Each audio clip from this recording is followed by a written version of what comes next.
Welcome back for another episode of Always Many Incidents. I'm Charlie C. Thank you for joining me today. I'm going to bring you a tale called The Haunting of Donore House.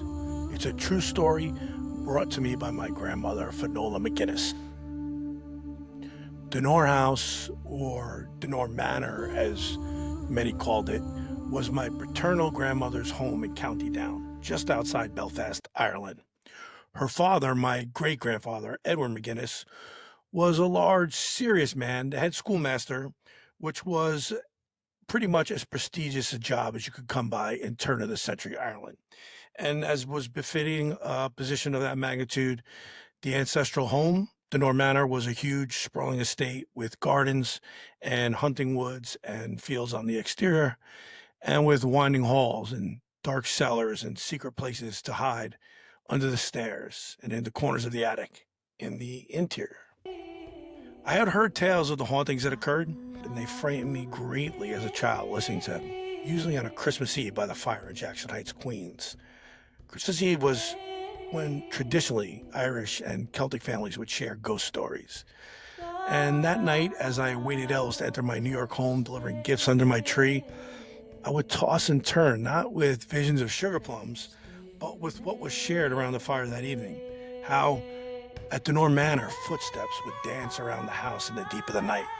How lights would go on and off at the witching hour in the darkest recesses of the home, where no one resided or even dared wander at that time. And how, most terrifyingly, my great Uncle Teddy's bed would often shake him at the crack of dawn until he got up and began his chores. A most rigid ghost indeed, set unseen these children were brought up correctly. There would be no lazies at Donore Manor, where they all spoke the king's English. And we had also heard of the maid, a silent being that would stand watch over little Bridget's crib as a baby. With black flowing hair, she was terrifying to the family at first. In time, though, they became accustomed to her presence, always there, always by the baby, always watching over her. But when she was moved from the nursery to her own room, she appeared less and less. And as she grew from a toddler to a young girl, they stopped seeing her altogether. And to my great Aunt Bridget, they never recounted these ghostly encounters for fear they would frighten the child. And for many, many years it went that way. The house still moaned and creaked. The strange electrical malfunctions were largely ignored. After all, electricity was a complete phenom, and they were one of the very few in all of Ireland to even have it. And Teddy learned to be up before dawn. It was on Christmas Eve in 1912 when 13-year-old Bridget put on her Sunday best in preparation for Christmas Eve Mass. Excitement ran all through Donore Manor as the children, the adults, and the help prepared for the night's coming festivities. Amazing aromas wafted through the home. Teddy tuned his fiddle.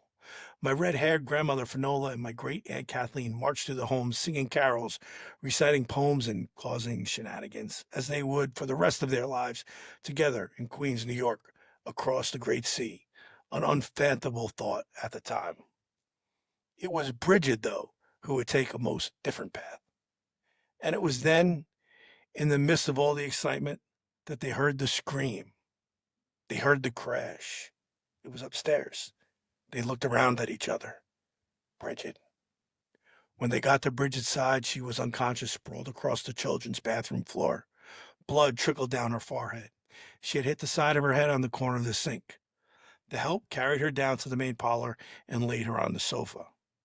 When she came around, she recounted what had happened, how she was brushing her hair in the mirror, how she saw something move behind her, how she turned to see who was there, and it was then, she told us, that she saw a woman she could see right through. A woman with black flowing hair.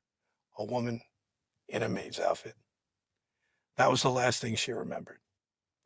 The significance of it was lost on her and the children in the moment. But that night around the fire, with warm glasses of milk and honey in the children's hands, the adults with a bit stronger concoction in theirs, Ishkaba for Edward and Sherry for my great-grandmother Sarah, they retold the tale of the black-haired maid ghost who had been Bridget's keeper since birth. Never had the McGinnis children slept less, or the wind howled louder on a cold Christmas Eve at Donore Manor. Today's story was brought to me by my grandmother, Finola McGinnis, a wee lady in size but not heart nor love, who left Ireland to come to America, marry an Italian immigrant, dance on Broadway, and captured my youthful imagination with scary, true stories of her haunted home near Belfast, Donore Manor, and her ordained sister's demonic encounters with evil forces and superstitions in British-ruled Ceylon, Sri Lanka.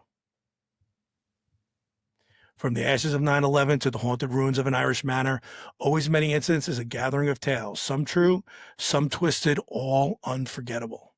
Join me as I spin a web of memory and menace, a fraternity pledge night gone demonic, a child's game turned eerie in the New York woods, a girl in a Sri Lankan tree marked by Satan's hands.